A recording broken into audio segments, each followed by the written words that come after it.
guys.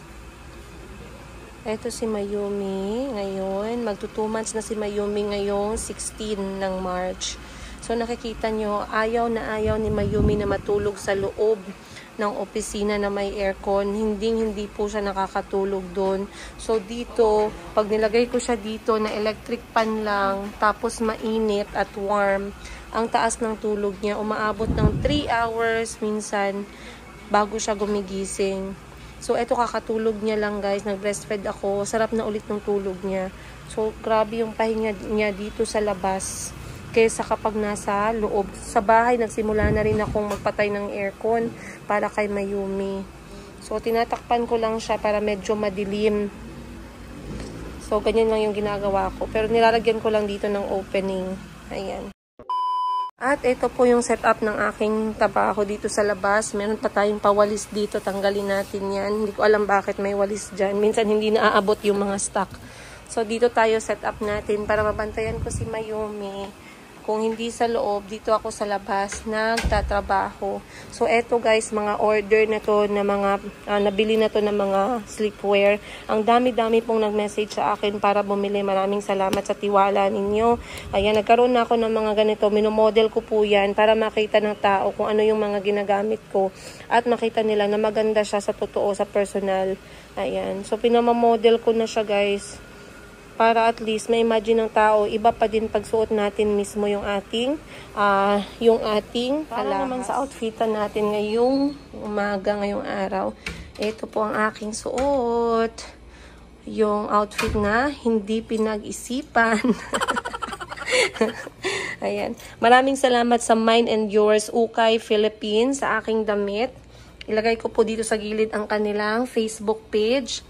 Siyempre, kapatid ko po at ang dalawa po silang may-ari dyan. Dyan kami bumibili minsan pag may nakikita ako na pasok sa ating panlasa.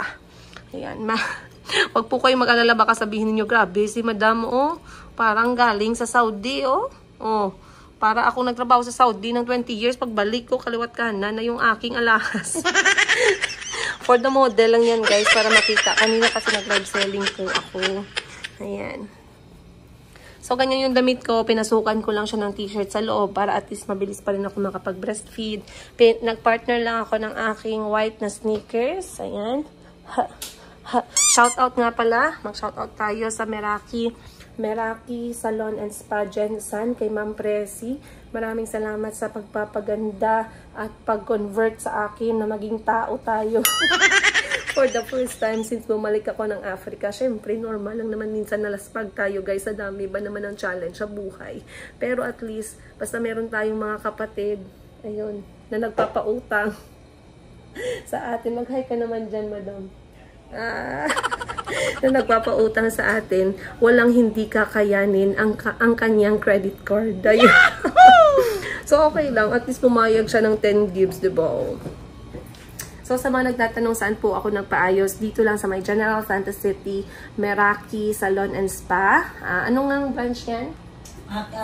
Columbus. Okay, Columbus. Hanapin nyo. Meraki Salon and Spa, Columbus branch, General Santos City. Hanapin nyo po si Ma'am Presi. Napaka-humble, napakasarap humawak ng client. VIP na VIP ako kahit na nagpapa-breastfeed ako talagang grabe yung customer service to the highest level. Ayun, salamat Ma'am Presi. So, magtatrabaho lang tayo. Balik na tayo sa labas. Alright. So, tulog pa nga si Mayumi like I said. So, ang ginagawa ko habang tulog pa si Mayumi, lahat ng mga customer ko kanina, habang nagla-live selling ako, yung mga nag-mine at saka bumili, ang ginagawa ko, nakasulat lahat yung pangalan nila sa papel. Pagkatapos kong mag-live, dun pa ako magme-message sa kanila at mag-video call para ma-prove nila na ako nga yung kanilang kausap at sa akin sila nagbabayad. So, nakikita ninyo, andito po lahat yung aking listahan. Sa isang live lang po siya. So, mini-message ko para magka-transaction na, magbayad at maipak na yung kanilang mga order na 18 karat Saudi na bling bling at may send na sa kanila. So laban-kaban lang tayo mga guys, no? Hindi ibig sabihin ang dami kong pinagdaanan sa buhay, malulugmok ako at magtatampo at mahihinaan ng loob. Hindi pwede ang ganun. For me, I still choose to look at the positive side of life and that is having my family and few special friends na still believes in me and what can I do for myself and my children regardless of our downfall. Sarap naman pakinggan para tayo nagsulat ng ng novel book. Ayun, maraming salamat everyone sa lahat ng bumili. Magtatrabaho muna ako ng konti and I'll see you guys today's episode. Sorry, Mayumi. Gutom na siya guys. Ako din gutom na. Ay, alam nyo, akala nyo kaming mga bilyonaryo. Akala nyo ginahanap namin na merienda, mga sosyal at luxurious. Hindi, dito lang kami masaya. Oh, sa binukbok na saging na hilaw. Yahoo! Milyonaryo talaga. Joke lang guys, oy. Yan ang model ko lang to para sa mga clients ko na nagabili. Mahilig sa heavyweight. Ayun. Kasi kailangan makita nila yung taas o yung haba. Tsaka ano yung effect niya pag nasuot. Katulad nito, ayan. Diamond cut siya. So, para makita nila kung anong itsura. Oh, sorry na.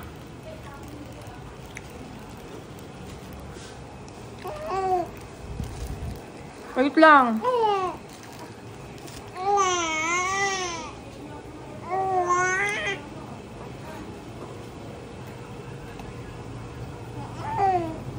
One eternity later. Alright guys. Another 5:00 na naman ng hapon ngayong araw at natapos na naman ako sa aking paghahanap buhay. Yan. Salamat sa lahat ng bumili at nagtiwala. Kahit alam nyo guys, minsan yung mga bumibili sa akin, taga-abroad pa yan sila. First time lang nila ako nakita. Pero nag-trust talaga sila ba. Tapos, uy, gusto ko pala mag-comment. Kinsa ganitong vlogger o influencer nga naghilak. Ano sa ito yung name? Be, katong morena nga influencer and vlogger.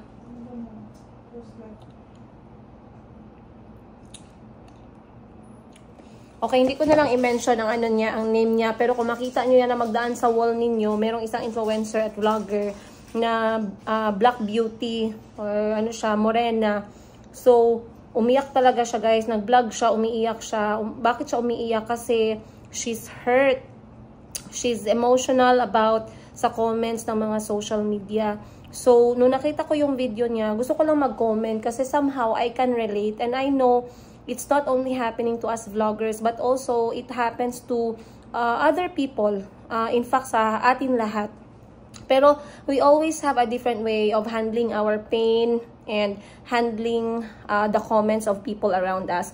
So, etong vlogger na to, hindi niya napigilan na umiyak talaga.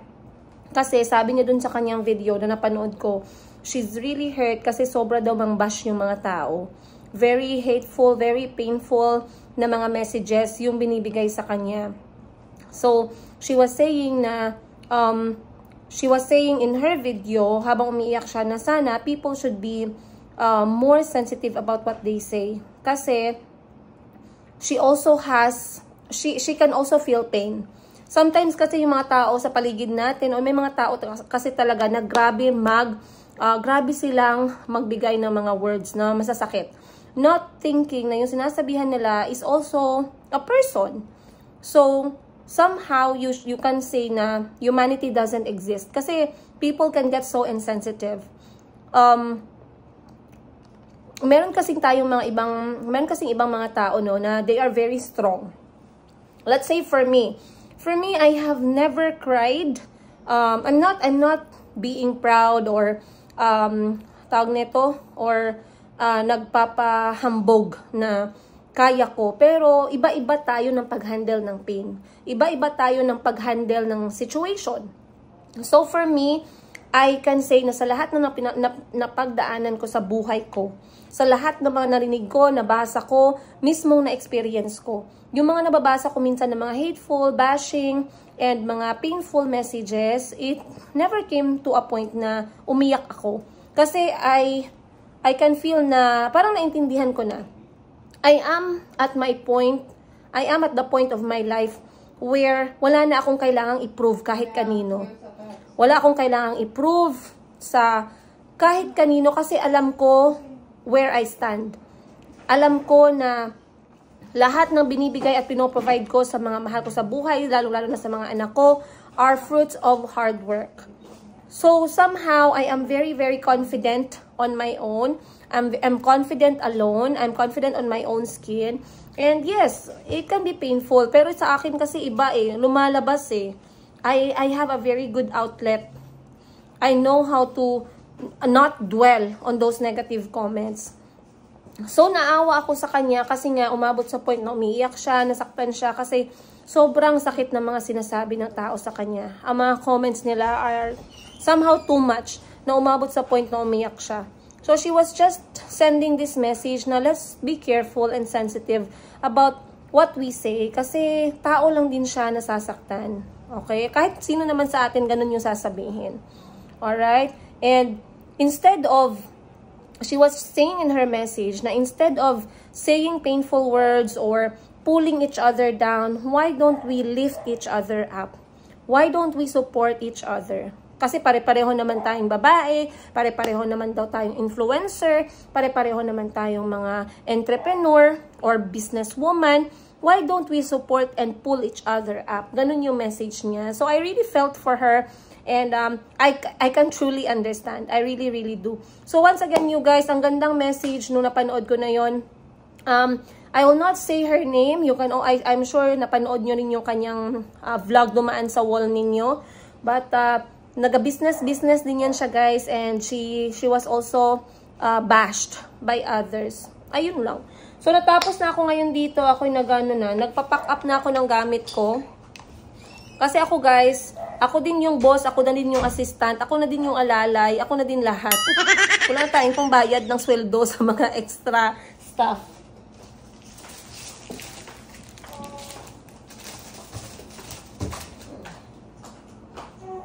Yan na, tamang-tama. Nagigising na din si Mayumi. Ayan.